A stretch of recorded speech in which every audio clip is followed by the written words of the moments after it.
This Temu Magnetic Lashes Kit might look tempting, but I would not treat the main product photo as proof by itself. This keyword has a strong bias signal, so the important part is filtering hype from real proof. For this beauty item, I would check 3 things before buying. First, whether the listing shows the real size and material.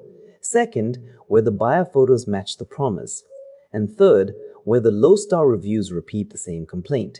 Quick question before the buyer photos. Comment your country and the exact Temu product you want checked next. The clean buyer test is this. If the review photos prove the exact use case, it can still be interesting. If the listing only has polished images and vague claims, I would wait or compare it against an Amazon listing with clearer reviews. My verdict is mixed but okay if the product matches your exact use case. Based on the listing and review signals, not a hands-on test, I would only buy it if the product page clears those checks.